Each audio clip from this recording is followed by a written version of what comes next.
Hello everyone, welcome to my channel 6 to 12 NCERT classes में आपका स्वागत है। आई होप आप लोग बहुत अच्छे होंगे। तो चलिए, आज 5th चैप्टर हम लोग ने कल कंप्लीट कर लिया था। आज हम लोग 5th चैप्टर स्टार्ट करेंगे, गांव का प्रशासन। आइए चलिए स्टार्ट करते हैं गांव के झगड़े से।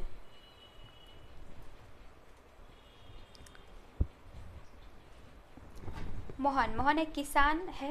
उसके परिवार के पास थोड़ी सी खेतीहर जमीन है जिस पर वो कई साल से खेती कर रहा है।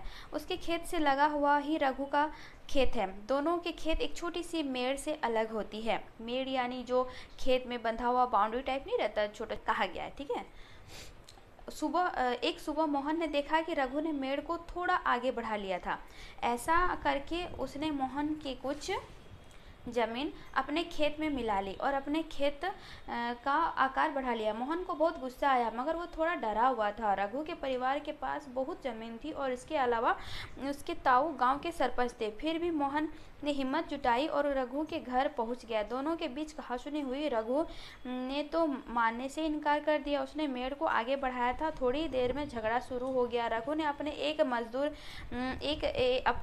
मजदूर को बुलाया लिया और दोनों मिलकर मोहन पर चिल्ला रहे थे। फिर उन्होंने मोहन को मारना शुरू किया। वो हल्ला सुनकर पड़ोसी बाहर आ गए। उन्होंने देखा कि मोहन की पिटाई हो रही है।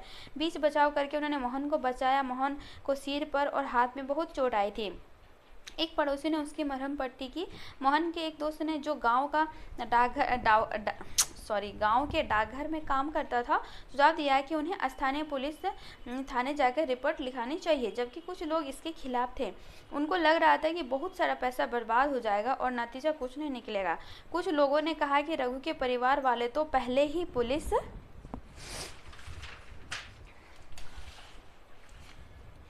पुलिस थाने पहुंच चुके होंगे। काफ़ी विचार विमर्श के बाद अंततः यह तय हुआ कि जिन पड़ोसियों की आंखों के सामने ये घटना हुई थी, मोहन उनको लेकर पुलिस थाने जाएगा। पुलिस थाने का क्षेत्र। थाने के रास्ते में एक पड़ोसी ने पूछा, क्यों ना हम थोड़ा और पैसा खर्च करके शहर के बड़े थाने चले। मोहन ने समझाया कि बात पैसे की नहीं है, हम इसी थाने में अपना मामला दर्ज करवा सकते हैं क्योंकि हमारा गाँव इसी के कार्य क्षेत्र में आता है। हर पुलिस थाने का एक कार्यक्षेत्र होता है जो उसके नियंत्रण में रहता है। लोग उस क्षेत्र में हुई चोरी, दुर्घटना, मारपीट, झगड़े आदि की रिपोर्ट उसी स्थान में लिखवा सकते हैं। ये वहाँ के थानेदार की जिम्मेदारी होती है कि वो लोगों से घटना के बारे में पूछताछ करे, जांच पड़ताल करे और अपने क्षेत्र के अंदर के मामलों पर कार्रवाई करे।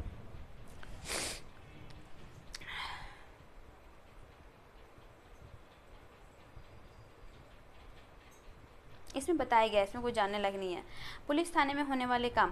जब सब लोग पुलिस थाने पहुंचे तो मोहन थानेदार के पास गया और उसे पूरा मामला बताया। उसने यह भी बताया कि वो अपनी शिकायत लिखित रूप में देना चाहता है। थानेदार ने बड़ी बेरुखी से कहा कि उसके पास छोटी छोटी शिकायत की जाँच पड़ताल का समय नहीं है। मोहन ने अपने घाव भी दिखाए, लेकिन थानेदार पर कोई असर नहीं हुआ। मोहन हैरान था कि उसकी शिकायत आखिर दर्ज क्यों नहीं की जा रही थी। मोहन बाहर गया और अपने पड़ोसियों को बुलाकर अंदर ले आया। पड़ोसियों ने थानेदार को समझाया कि मोहन को उनकी आंखें के सामने पीटा गया और अगर वे उसे ना बचाते तो उसे बहुत ही गंभीर चोटें आती। उन्होंने मामला दर्ज करने पर जोर दिया। अंततः थानेदार राजी हो गया। उसने मोहन को अपनी शिकायत लिखकर देने को कहा। थानेदार ने वादा किया कि अगले दिन एक हवलदार घटना की जांच पड़ताल के लिए उनके यहाँ पहुँचेगा। राजस्व विभाग का काम। आपने पढ़ा कि मोहन और रघु में खेत की मेड़ को लेकर जबरदस्त लड़ाई हुई। क्या ऐसा कोई तरीका नहीं था जिससे वो अपना मामला शांतिपूर्वक सुलझा लेते? क्या कोई ऐसा अभिलेख यानी रिकॉर्ड होते हैं जिससे यह पता चल जाए कि गांव में किसके पास कौन सी ज़मीन है? चलिए पता करते हैं कि यह कैसे किया जाता है। ज़मीन को नापना और उसका रिकॉर्ड रखना पटवारी का मुख्य काम होता है। अलग अलग राज्यों में इसको अलग अलग नाम से जाना जाता है। कहीं पटवारी, कहीं लेखपाल, कहीं कर्मचारी, कहीं ग्रामीण अधिकारी, तो कहीं कानूनगो कहते हैं। हम ये ज़मीन का लेखा जोखा रखने वाले कर्मचारी के लिए पटवारी शब्द का इस्तेमाल कर रहे हैं। प्रत्येक पटवारी कुछ गाँव के लिए जिम्मेदार होता है। अगले पृष्ठ पर दिए गए नक्शे और उसके अनुसार बने खसरे यानी रजिस्टर के विवरण को दिखाइए।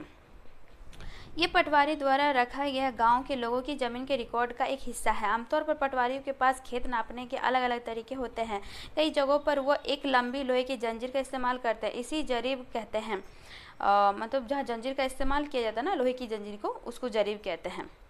ऊपर दी गई कहानी में पटवारी मोहन और रघु के खेतों को नापकर यह देख सकता था कि वो गांव के नक्शे में मेल खाता है कि नहीं। अगर वह नक्शे में मेल नहीं खाता तो उसको पता चल जाता कि मेड़ खिसकाकर खेत की सीमा बदली गई है। पटवारी किसानों से भूमि पर भी इकट्ठा करता है और सरकार को अपने क्षेत्र में उगने वाली फसलों के बारे में जानकारी देता है। यह काम वो अपने रिकॉर्डों के आधार पर करता है, इसलिए ज़रूरी है कि वो उसको समय समय पर दुरुस्त करता रहे। किसान कई बार फसल बदल देते हैं और कुछ और उगाने लगते हैं। इसमें बताया गया है कि अगर आप ग्रामीण क्षेत्र में रहते हैं तो पता कीजिए आपके क्षेत्र का पटवारी कितने गांव के लिए ज़मीन के अभिलेख रखता है। गांव के लोग पटवारी से कैसे संपर्क करते हैं, वो जानकारी के लिए दिया गया है। ठीक है, और एवरीवन फर्स्ट पार्ट यहीं तक रहने देते हैं। ठीक है, सेकेंड पार्ट हम लोग स्टार्ट करेंगे कानून से। ओके, यहीं तक रहते हैं। Okay, thank you everyone, like and subscribe करिएगा। Okay, bye bye.